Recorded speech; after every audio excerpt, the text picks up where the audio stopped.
Hi guys, আমার এখানে আসতেছিল অনেক বেশি বৃষ্টি। আর আমি ভাবতেছিলাম কেন না চিকেন রান্না করি। হ্যাঁ, করবেলা তো আছে, কিন্তু রান্না বান্না করার কিন্তু আমি একদমই নেই। তাও আমি ভাবলাম যে আজকে নিজের হাতে রান্না করবো। তো সবার ফার্স্টে তেল দিয়ে দেবো কড়াইতে, তারপর পেঁয়াজ, মরিচ, আদা, রসুন যাই বলো সব দিয়ে থেকে একটু ঝাঁকানাকা করে নিতে হবে। হ্যাঁ গাইস, ঝাঁকানাকা করে নেওয়ার বাদে এটার ভিতর দিয়ে দিতে হবে বাদ বাকি মশলা, যেমন কি হলুদ, মরিচ, তোমার ইত্যাদি ইত্যাদি। তবে এখানে হলুদের উপর দিলাম, মরিচের উপর দিয়ে এটাকে আলু দিয়ে আবারও একটু লাড়াচাড়া দিয়ে দিব। তা আমার আলুগুলো কিন্তু ভুট্টা মার্কা হয়েছে, কিন্তু মাংসের ভিতরে আলুটা বড় আলাদা আবার ভালো লাগে না, এর লেগে মুই একটু ভুট্টা মার্কা করে কাটছি। তোমরা তোমাকে পছন্দ মতো কাটতে নিও। তারপরে এটাকে আমরা ঢাকনা দিয়ে চাপিয়ে দিব। এখন আমি এটাকে খাবো।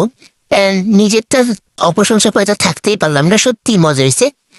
খাওয়া দাওয়ার পরে এই গিট্টু আইসে আমার কাছে কি যে জ্বালাইছে কি আর করবো।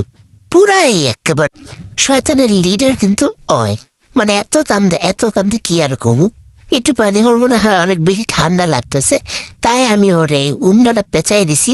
কারণ আমি ওরে এমন ভাবে জ্বালাইছি যেন কোনোটা বাদই রাখি নেই। একটু পরে মনে হয় নিচে গেছে। আরে এটা কার কাছে যাই হোক, ভিডিওটা ভালো লাগলে একটা লাইক দিয়ে দিও। Bye bye.